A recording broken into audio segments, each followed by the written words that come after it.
BJP ప్రభుత్వం యొక్క రాజకీయ కమిటీ కులగణనకు పచ్చజెండా లేపింది, ఒక ప్రకటన చేసింది. నిజానికి బీజేపీ ఎలా ఏర్పడింది? బీజేపీ అనేది జయప్రకాష్ నారాయణ గారు వీళ్ళందరూ కలిసి ఇందిరాగాంధీ యొక్క ఎమర్జెన్సీలో ప్రజాస్వామ్యవాదులందరూ అరెస్ట్ అయి జైల్లో ఉన్నప్పుడు ఈ ప్రజాస్వామ్యవాదులు మరియు ఈ జనసంఘ్ వీళ్ళందరూ కూడా అన్ని వామపక్షాలు అందరూ ఎవరైతే ఇందిరాగాంధీ చేత అణిచివేయబడ్డారో, ఎవరైతే ప్రజాస్వామ్యానికి వ్యతిరేకంగా జైల్లో కుక్కబడ్డారో, ప్రజాస్వామికమైన ఇందిరాగాంధీ ప్రభుత్వానికి వ్యతిరేకంగా ఒక కూటమి కట్టి ఈ కూటమి జనతా పార్టీ అని పేరు పెట్టుకొని ఇక్కడ వీళ్ళు కాంగ్రెస్ను ఓడించి పరిపాలనకు వచ్చిన తర్వాత కొంతకాలం సాగిన తర్వాత ఈ పరిపాలన విపి సింగ్ ఇందులో నుంచి కాంగ్రెస్లో నుంచి బయటకు వచ్చి వీళ్ళతో కలిసి కాంగ్రెస్లో మినిస్టర్గా చేసినటువంటి వాడు, ఆర్థిక మినిస్టర్గా ముఖ్యమైన మినిస్టర్ చేసిన వాళ్ళు ఎందరో మళ్ళీ వీళ్ళతో కలిసిన ఆయన రామ్విలాస్ పాస్వాన్, శరద్ యాదవ్, రామ్ మనోహర్ లోహియా భావజాలంతో లల్లూ ప్రసాద్ యాదవ్, నితీష్ కుమార్, రామ్ మనోహర్ లోహియా భావజాలంతో ఉండేటువంటి పెద్ద సమూహం, డాక్టర్ బిఆర్ అంబేద్కర్ భావజాలంతో ఉండేటువంటి 111 మంది ఎంపీలు, ఇదంతా కూడా ఎస్సీలకు ఎంతో కొంత రాజ్యాంగ రక్షణ ఉంది, కానీ బీసీలు అసలు ఎవరో తెలియట్లేదు. ఈ బీసీల గురించి తెలుసుకోవాలని డాక్టర్ బిఆర్ అంబేద్కర్ బీసీల యొక్క ఆర్థిక సాంఘిక విముక్తి కోసం ప్రభుత్వాలు పనిచేయాలని జవహర్లాల్ నెహ్రూ గవర్నమెంట్లో 2-3 ప్రధాన అంశాల మీద ఆయన పోరాడి, ప్రధానంగా ఈ బీసీల గురించి పోరాడినప్పుడు కాకా కలేల్కర్ కమిషన్ ఆ తర్వాత ఇప్పుడుకో వేశారు. తర్వాత స్త్రీల విముక్తి కోసం పోరాడినప్పుడు హిందూ కోడ్ బిల్లుని ఆయనే స్వయంగా రచించినప్పుడు స్త్రీల స్వేచ్ఛను నిరోధించడానికి నెహ్రూ కిచెన్ క్యాబినెట్ దీన్ని నిరాకరించినప్పుడు ఆయన స్వయంగా న్యాయమంత్రిగా రాజీనామా చేసి బయటకు వచ్చారు. నెహ్రూ విధానాలకు వ్యతిరేకంగా నెహ్రూ బ్రాహ్మణవాద భావజాలంతో ఎంతోమంది అధికారుల్ని, మంత్రుల్ని మొత్తం బ్రాహ్మణమయం చేస్తున్నప్పుడు, టాటాల్ని, బిర్లాల్ని వీళ్ళందరినీ కూడా ప్రోత్సహిస్తున్నప్పుడు సామ్రాజ్యవాద పెట్టుబడిదారీ భావాల్ని, బ్రాహ్మణవాద భావాల్ని ఒక పెద్ద తెల్ల వస్త్రంతో కప్పినప్పుడు రామ్ మనోహర్ లోహియా ఈ త్రైవర్ణ పరిపాలనకు వ్యతిరేకంగా శూద్రులు, అతిశూద్రులు కూడా రాజ్యాధికారం, సామాజిక అధికారం, ఆర్థిక అధికారం కావాలి అని చెప్పి పోరాడి కాంగ్రెస్ నుంచి బయటకు వచ్చినటువంటి రామ్ మనోహర్ లోహియా గారు కానీ కులాల సమస్యను అనే మహోన్నత గ్రంథాన్ని ఆ రోజుల్లోనే రాసి, కులాల సమస్య రామ్ మనోహర్ లోహియా గారు ఆ రోజుల్లోనే రాసి ఆయన బయటకు వచ్చిన ఆ మహోన్నత సందర్భం. ఒక్కొక్క పోరాట కథనం వీళ్ళంతా బీసీల కోసం, స్త్రీల కోసం, దళితుల కోసం, అంబేద్కర్ దళితులు, బీసీలు, స్త్రీలు అందరి కోసం పోరాడుతూ దళితుల కోసం అయితే ఒక అస్పృశ్య నివారణ చట్టం తేగలిగాం, ఒక రిజర్వేషన్ తేగలిగాం.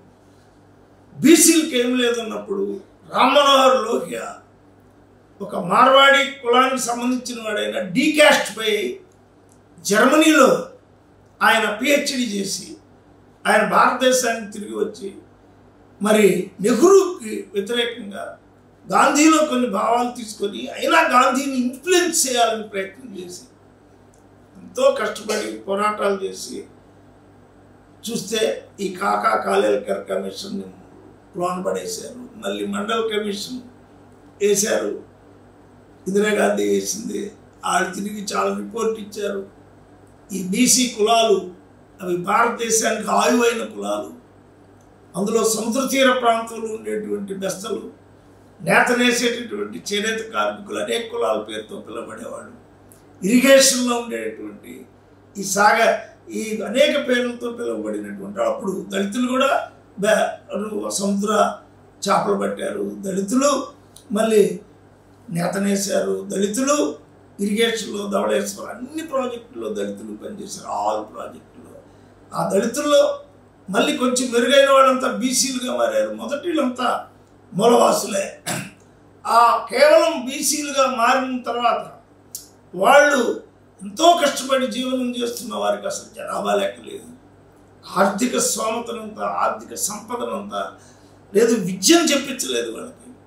విద్య, వైద్యం తర్వాత ఏమీ అందకుండా ప్రకృతి జీవులై జీవిస్తూ పరిపాలనకు అందకుండా జీవిస్తున్నటువంటి ఈ బీసీల గురించి వీళ్ళలో ఉండే మెరికల్ లాంటి వాళ్ళని వాడు ఎడ్యుకేట్ చేసి అందరూ గవర్నర్లు బ్రాహ్మణులు ఎక్కువ మంది ఉండి అందరూ గవర్నర్లు, ముఖ్యమంత్రులు, 3 కులాలకు సంబంధించిన వాళ్ళు. ఇక్కడ దక్షిణ భారతంలో మరి వ్యవసాయ కులాల్లో భూస్వామ్య వ్యవస్థ నుంచి వచ్చినటువంటి కమ్మ, రెడ్డి, క్షత్రియ ఈ 3 కులాలు బ్రాహ్మణ, వైశ్య, శూద్రుల కంటే ఇంకా దోపిడీదారులు. వాళ్ళు పాలిగాళ్ళు, వాళ్ళకి కరుణ లేని, దయలేని, సాయుధంగా ఈ కులాలను అణిచివేసే స్వభావం ఉన్నవాళ్ళు. వాళ్ళు ముఖ్యమంత్రులు ఢిల్లీ సహాయంతో అవుతున్నారు అని గమనించి ఇంత పెద్ద చర్చ తర్వాత మండల కమిషన్ కోసం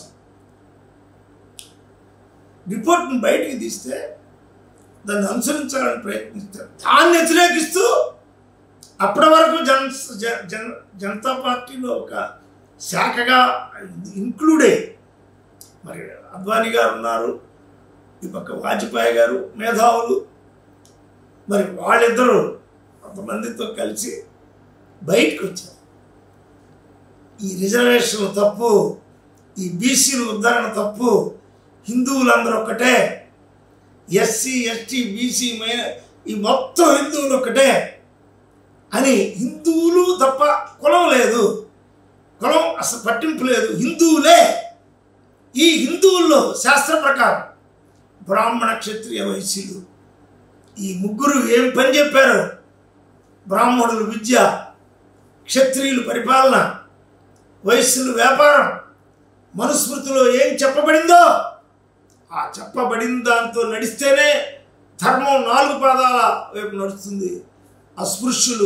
అస్పృశ్యులుగా ఉంటేనే ఊర్లు శుభ్రం అవుతాయి, మురికి తీసేస్తారు, శవాలను మోసుకెళ్తారు.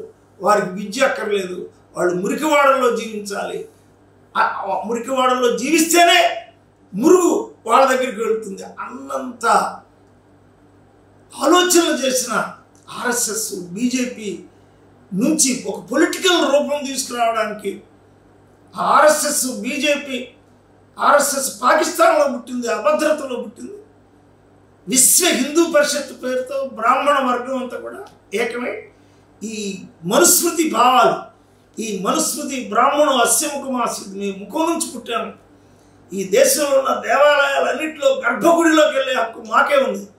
ఈ దేశంలో కొన్ని వేల దేవాలయాలు, ఈ వేల దేవాలయాల సృష్టి, ఈ వేల దేవాలయాల్లో చాతుర్వర్ణ్య బోధన, ఈ వేల దేవాలయాల్లో చాతుర్వర్ణ్య బోధనకు అనుగుణంగా 18 పురాణాలు, ఈ పురాణాల్లో ఉన్న సృష్టించబడిన కృష్ణుడు, రాముడు, పరశురాముడు, వీళ్ళ స్వభావాలు, వారు ఎవరిని అణిచివేశారు, వారు ఈ అస్పృశ్యతను కాపాడటానికి శూద్రుణ్ణి మరి రాముడు తలదీసినటువంటి ఘట్టాలు, ఇవన్నీ కూడా అక్షరం మాదే, రాజ్యం మాదే, సంపద మాదే అని త్రైవర్ణాలే పరిపాలిస్తున్నటువంటి సందర్భంలో డాక్టర్ బిఆర్ అంబేద్కర్, రామ్ మనోహర్ లోహియా, పెరియార్, రామానంద స్వామి, నారాయణ గురు మొదలుగాగలిగినటువంటి వాళ్ళు దక్షిణ భారతంలోను ఉత్తర భారతంలోను ఒక మహోద్యమాన్ని తీసుకొచ్చినటువంటి ఆ ప్రభావాన్ని ఎదిరించాలని, ఆ రిజర్వేషన్ ద్వారా చదువుకున్న వాడికి చదువు రాదు, ప్రతిభ లేదు అని రిజర్వేషన్కి వ్యతిరేక ఉద్యమాన్ని నడిపినటువంటి ఆ బీజేపీ, సృష్టించబడిన బీజేపీ, ఆ మహోన్నతుడైనటువంటి జగజ్జీవన్ రావు, హోమ్ మినిస్టర్గా చేసిన జగజ్జీవన్ రావు, రక్షణ మంత్రిగా చేసిన జగజ్జీవన్ రావు, మరి పోస్టల్ మినిస్టర్గా చేసిన జగజ్జీవన్ రావు, భారతదేశ వ్యవసాయ నిర్మాణాన్ని చేసి హరిత విప్లవాన్ని తీసుకొచ్చిన జగజ్జీవన్ రావుని ప్రధానమంత్రి చేస్తామని తీసుకొచ్చి మరి సందర్భం రాగానే వాళ్ళకి రాజ్యాధికారానికి సంబంధించిన ఇన్పుట్స్ రాగలే, మళ్ళీ ఆయన పక్కన పెట్టి అసలు రాజ్యంలోనే కులం, రాజ్యంలోనే వర్ణం, రాజ్యంలోనే ఆధిపత్యం, రాజ్యంలోనే టాటాలు బిర్లాలకి లేదు, ఇంకా ఆ తర్వాత వచ్చిన అదాని గ్రూపులకి, ఆ తర్వాత వచ్చిన సామ్రాజ్యవాదులకి, పెట్టుబడిదారులకి వాళ్ళు లొంగిపోయినటువంటి సందర్భాన్ని, ఆ సందర్భాలన్నింటిలో ఒక రాజకీయ పరిణామం జరిగింది. ఈ పరిణామంలో భాగంగా మరి కాంగ్రెస్ పార్టీ ఒక దశలో కాన్సీరామ్ గారు అన్నట్టు అది బ్రాహ్మణవాదం యొక్క మొదటి పార్టీ, బీజేపీ 2 పార్టీ, సెక్రటరీ చేశాను బిఎస్పికి స్టేట్ సెక్రటరీ చేశాను, పిఎస్సి నెంబర్గా, నేషనల్ పిఎస్సి నెంబర్గా కాన్సీరామ్ గారితో 6 ఏళ్ళు ఆయన 2 అబ్రివేషన్స్ ఇచ్చాడు. కాంగ్రెస్ ఇస్ బ్రాహ్మణవాద 1 పార్టీ, బీజేపీ 2 పార్టీ, అది బ్రాహ్మణవాదంలో కూడా ఇది 2.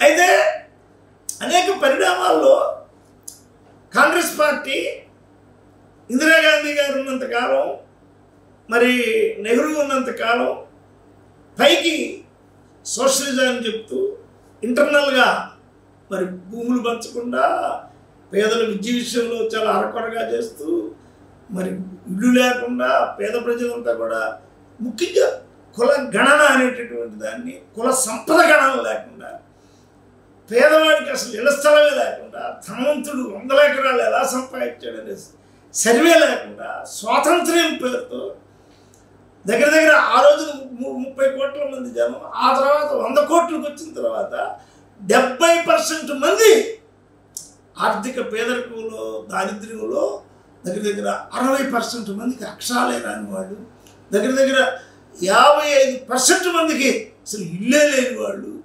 అనారోగ్యంతో ఒకే దేశంలో ఒక దోపిడీ వర్గం, ఒక ధనవంతమైన వర్గం, ఒక అగ్రవర్ణ వర్గం, ఒక అగ్ర కుల వర్గం, భూస్వామ్య వర్గం, పేదవర్గం, అది అందులో అస్పృశ్యులు, అందులో ఎవరు దళితుడా, ఏ అస్పృశ్యులుగా చెప్పబడి ఏ దేశాన్ని నిర్మించారో, ఏ నదీ నాగరికతలు నిర్మించారో, ఏ ప్రాజెక్టులోనూ మట్టి తీయని వాళ్ళు.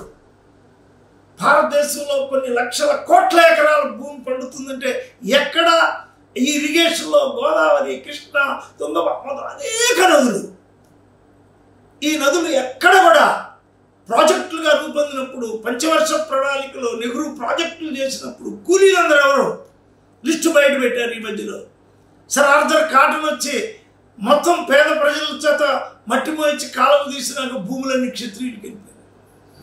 ఇక్కడ నాగార్జున వస్తుంది, నందికొండ నాగార్జున సాగరం వస్తుంది, ఆంధ్రుల పాలిటిక మదేనువై వస్తుంది.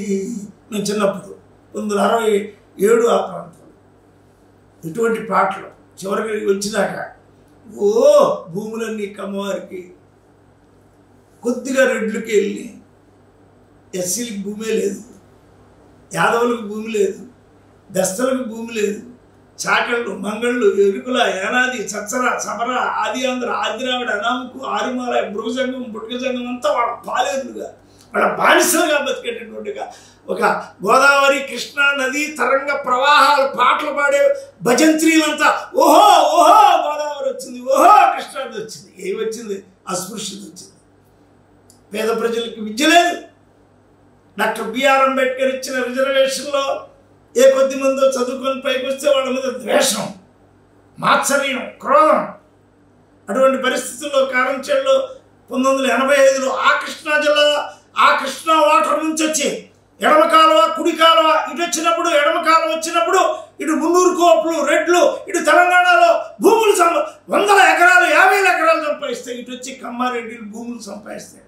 అక్కడ కూలీలుగా బతుకుతున్నవాడు, నీకు నాటేసినోడిని, కోత కోసినోడిని, కలుపు తీసినోడిని, బస్తాయించినోడు, నీకు 100,000 ఎకరాలు పండించినోడిని కుత్తుకులు కోసిన సందర్భంలో మళ్ళీ 1985లో అద్భుతమైన పోరాటం జరిగిన తర్వాత అప్పుడు 1989 యాక్ట్ కాదు, కులం పేరుతో చంపినవాడిని కూడా, కొట్టినవాడిని కూడా, తిట్టినవాడిని కూడా, మాట్లాడిన వాడిని కూడా కేసు 1989 యాక్ట్ మేము తేగలిగాం.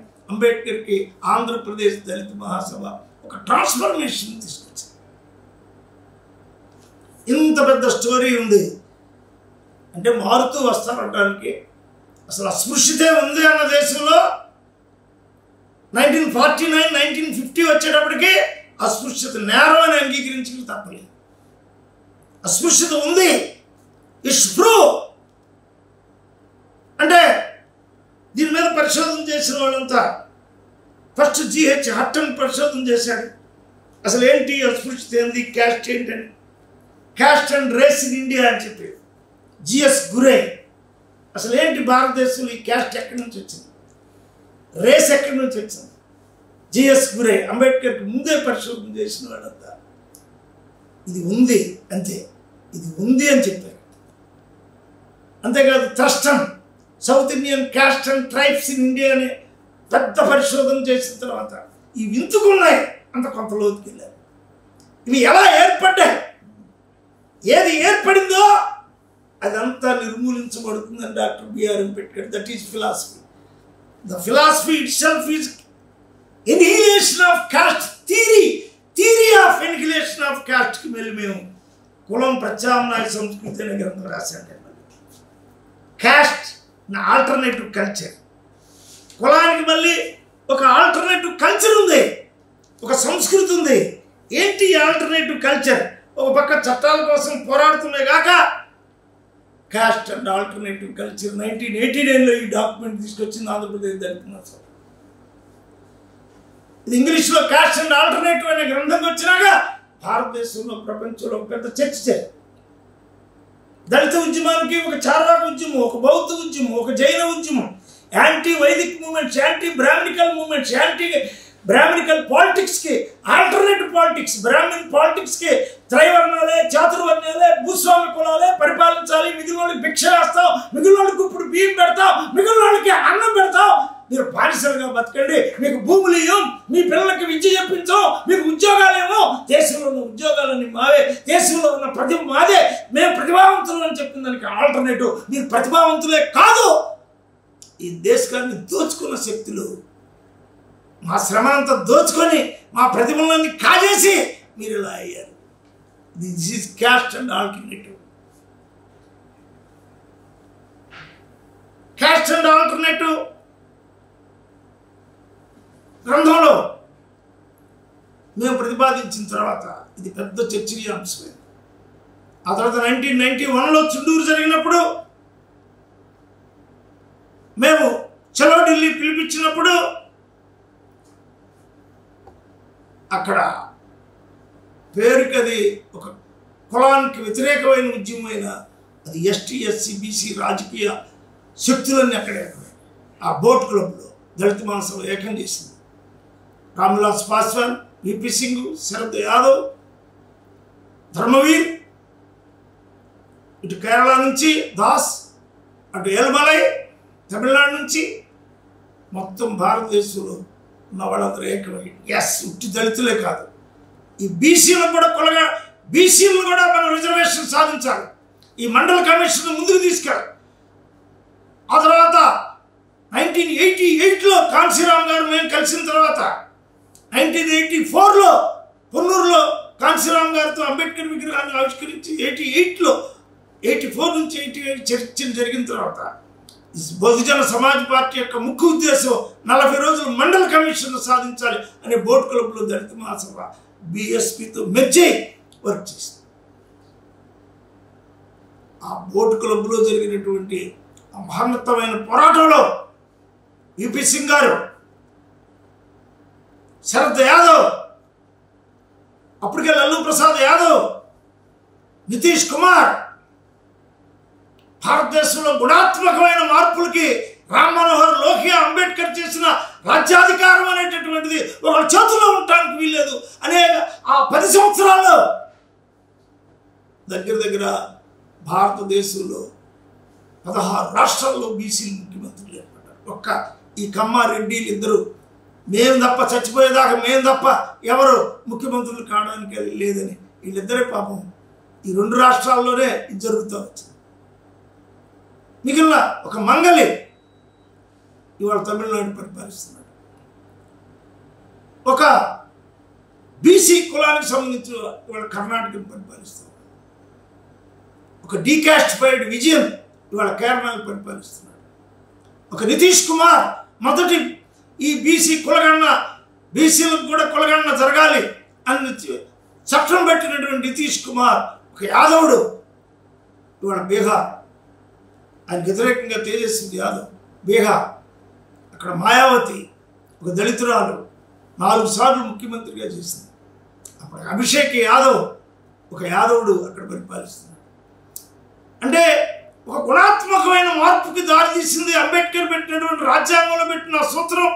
మండల్ కమిషన్ రిపోర్ట్ బయటకు వచ్చిన తర్వాత, బీసీలో ఒక చైతన్యం వచ్చిన తర్వాత, ఆంధ్రప్రదేశ్ దళిత మహాసభ ఒక రాజ్యాధికార భావాలతో పాటు సామాజిక సాంస్కృతిక భావాలు కూడా మనకు కావాలి అని చెప్పి బోట్ క్లబ్లో వీళ్ళందరూ ఏకం చేసిన తర్వాత 111 మందితో ఎంపీల ఫోరం పెట్టిన తర్వాత పార్లమెంట్లో 3 రోజులు 1989 యాక్ట్ కోసం చర్చించిన తర్వాత భారతదేశంలో ఈ కులాలు కాదు కుల సంపద ఎందుకు వచ్చింది?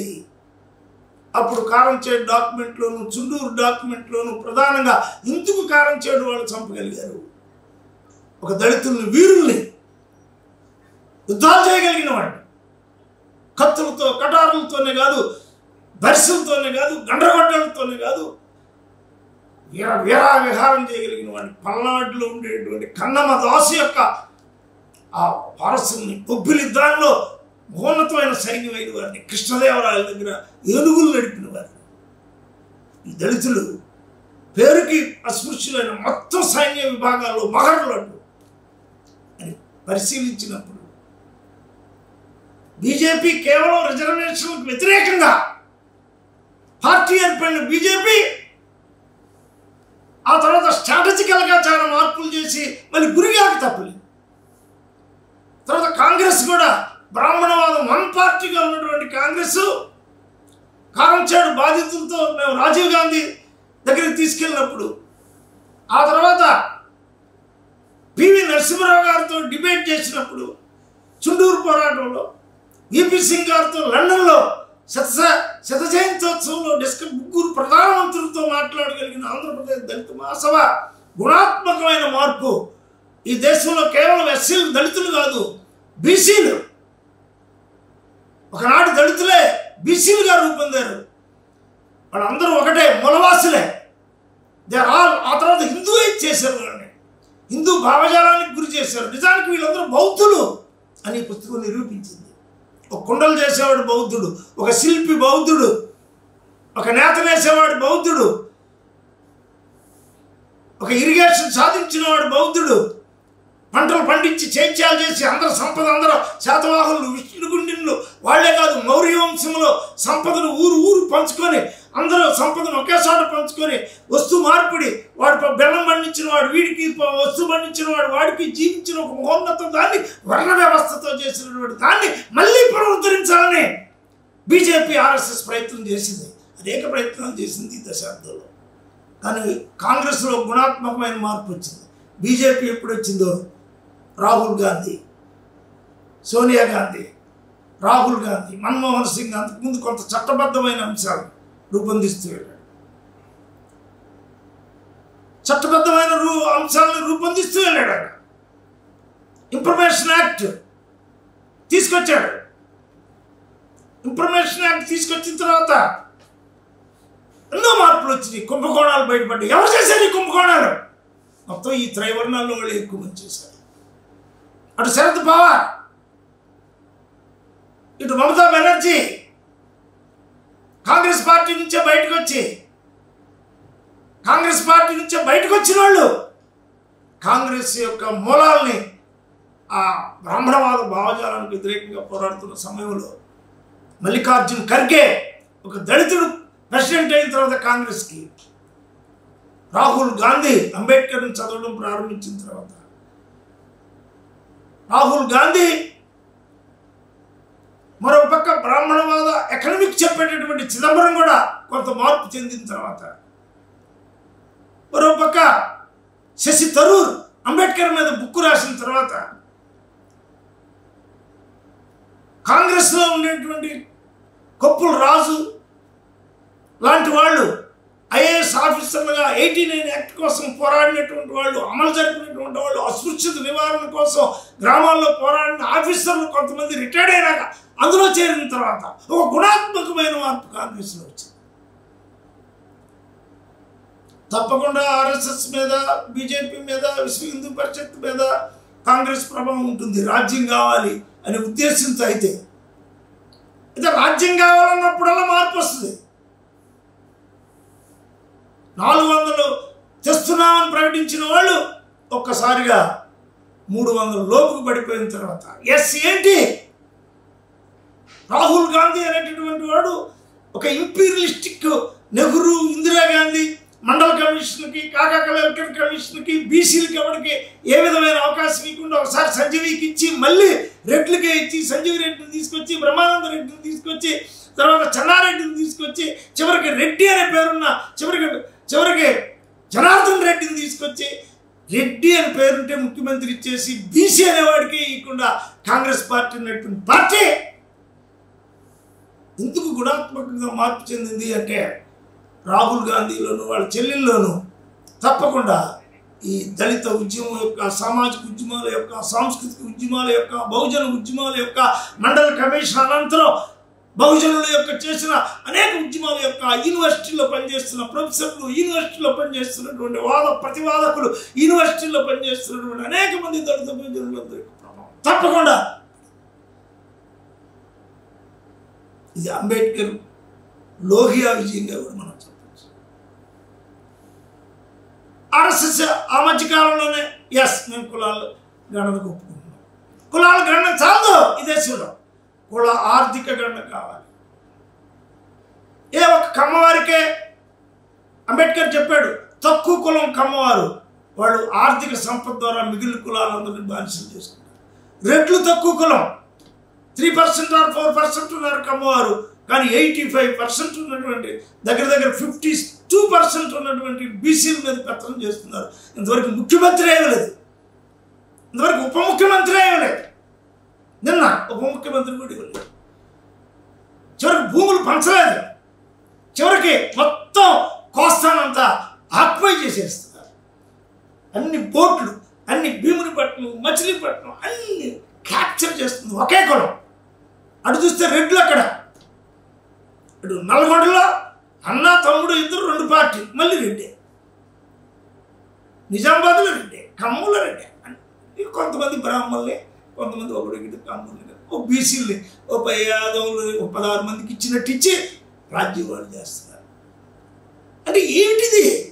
ఈ మొత్తాన్ని బద్దలు కొట్టాలంటే కులగణన అనే ప్రకటన, దీనిలో రాహుల్ గాంధీని మెచ్చుకోవాల్సిందే. పార్లమెంట్లో వీరోచితంగా పోరాడాడు. ఆయనకు మద్దతుగా సౌత్ ఇండియన్ మొత్తం, సౌత్ ఇండియా అందులో రేషనలిస్టిక్ అప్రోచ్ ఉంది, సోషలిస్టిక్ అప్రోచ్ ఉన్న వాళ్ళందరూ చప్పట్లు కొట్టి మోడీ గారంతటి వాడిని, అమిత్ షాని ఒక పరిపాలకుడిని నిలవేసి ఏంటి ముఖ్యంగా పశ్చిమ బెంగాల్ నుంచి వచ్చిన స్త్రీలు వాక్కుతో, దృక్కుతో, సృక్కుతో నో, ఈ దేశంలో బహుజనులు అనేటటువంటి వాళ్ళు ఈ ఎవరో తేల్చాలి, అసలు ఎన్ని కులాలో తేల్చాలి, ఆ కులాల సంపద ఏంటో తేల్చాలి, మీ సంపద ఏంటో తేల్చాలి, స్వాతంత్ర్యం అంటే సంపద పంపిణీ అని డాక్టర్ బిఆర్ అంబేద్కర్ చెప్పారు. ఈ ప్రకటన అందరూ అనుమానిస్తున్నమాట నిజం, కానీ అనివార్యత అన్నాడు Karl Marx. The historical necessity, historical చరిత్ర మారుతూ వెళుతుంది అన్నాడు మోర్గన్. అంబేద్కర్ చెప్పాడు, ప్రజలు కులాలు కాదు, భారతదేశీయ జాతీయవాదం పెరుగుతుంది, దేశీయవాదం పెరుగుతుంది. ఈ దేశంలో పుట్టినటువంటి వాళ్ళు అనేక మతాలు తీసుకోవచ్చు, క్రైస్తవ మతం తీసుకోవచ్చు, సిక్ మతం తీసుకోవచ్చు, ఇస్లాం మతం తీసుకోవచ్చు, బౌద్ధ మతం తీసుకోవచ్చు, హిందూ మతంలో ఉండొచ్చు, ఏ మతమైనా తీసుకోవచ్చు. ఈ కులం అనే 5000 సంవత్సరాలుగా ఉన్న ఈ కులం ఇప్పుడు వాస్తవంగా ఉంది. ఈ కులం సంపద వచ్చిన తర్వాత, ఈ కులం సమసమాజం వచ్చే క్రమంలో అది తగ్గిపోతూ వస్తుంది. పెట్టుబడిదారీ సామ్రాజ్యవాదం, సరళీకరణ, పెట్టుబడిదారీ విధానాలు, ప్రపంచీకరణ బీసీల యొక్క పునాదులు కూల్చేస్తున్నాయి. కుండలు చేసేవాడు వాడు లేడు, వాడికి అన్నం లేదు, ప్లాస్టిక్ వచ్చేసింది. కంసాలి వాళ్ళు లేడు, ఇనుము మిషన్లు వచ్చేసినాయి. కృత్రిమ మేధాన్ని తీసుకొచ్చి ఐటీ లెవెల్కి వెళ్ళినోడిని, ఎంటెక్ చదివినోడిని, బీటెక్ చదివినోడిని 20 మందిని 50 మందిని తీసేసి ఒక మిషన్ పెట్టి ఈ దేశాన్ని లెక్కలు చూసుకునే పరిస్థితులు వచ్చినాయి. అకౌంటబిలిటీకి బ్యాంకులన్నీ రద్దు చేసి మొత్తం 10 బ్యాంకులు కలిపి కృత్రిమ మీద పెట్టి చేసే పరిస్థితులు వచ్చేసింది. ఈ 4 కులాలు ఇవన్నీ కూడా సామ్రాజ్యవాదాన్ని భారతదేశానికి తెచ్చి అమెరికైజేషన్ చేసి సామ్రాజ్యవాద భావాలతో అమెరికాకు ఒక తొత్తుగా మార్చే క్రమం కాదు. ప్రజలందరూ కానీ మేల్కొని అందరికీ రాజ్యాధికారం వస్తే అమెరికాకే మనం ఉత్పత్తులు పంపగలం, పత్తి పంపగలం, వరి ధాన్యాగారాలు పంపగలం, చివరికి తేనె పంపగలం, చివరికి ఇవాళ మన టెక్నాలజీ పెరిగి మన సెల్ ఫోన్లు అమెరికాకి పంపగలం అని ఒక కాన్ఫిడెన్స్ బీసీలో, ఎస్సీలో, ఎస్టీలో, ముఖ్యంగా యానాదులు, ఎరుకుల, గ్రోండులు, సవరులు ఈ దేశంలో కొండల మీద జీవిస్తున్న వారు, తేనెను తీసుకొచ్చి ప్రపంచానికి పంచిన వాళ్ళు, పనసను తీసుకొచ్చి ప్రపంచానికి పంచిన వాళ్ళు, నదీ నాగరికతని, కొండల్ని దేవాలయాలుగా కొన్ని మార్చిన, ఇంకా కొండల్ని ఉత్పత్తి క్రమంలో పెంచిన వాళ్ళు ఈ ఎస్టీలు, ఎస్సీలు, బీసీలు వాళ్ళ సంపదంతో, ఈ త్రైవర్ణాలు, ఈ అగ్రకులాల సంపదంతో కుల గణనే కాదు, కుల గణంతో పాటు కులాల యొక్క సంపద కూడా తేడాలి. అప్పుడే ఈ దేశంలో స్వాతంత్ర్యం వస్తుందని మేధావులు, ఆలోచనాపరులు, ముఖ్యంగా ఆంధ్రప్రదేశ్ దళిత మహాసభ ఇట్ ఈస్ లీడింగ్ డాక్యుమెంటేషన్.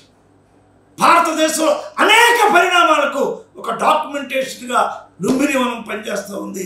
ప్రజాస్వామ్య దృక్పథంతో, బుద్ధిస్ట్ దృక్పథంతో, అంబేద్కర్ దృక్పథంతో, లోహియా దృక్పథంతో, ఎవడు ఏ కులంలో పుట్టినా, వాడు బ్రాహ్మణుడిగా పుట్టినా, క్షత్రియుడిగా పుట్టినా, వాడు డీకాస్ట్ అయితే మన నాయకుడే, మనతో కలిసి రావాలి, అందరం కలిసి పనిచేయాలని తాత్వికులు అందరూ ఏకం చేసి అంబేద్కర్ పార్కులో మరి ఈ రోజున భారతదేశంలో వీళ్ళందరూ ఒక మార్వాడి అయిన రామ్ మనోహర్ లోహియా బీసీలో ఉత్తరానికి పోరాటం చేశాడు. ఒక దళితుడైన అంబేద్కర్ అసలు రాజ్యాంగమే రాయగలిగాడు. ఒక పెరియార్ రామస్వామి నాయకర్ వైకో మూమెంట్లో అస్పృశ్యత పోరాడాడు.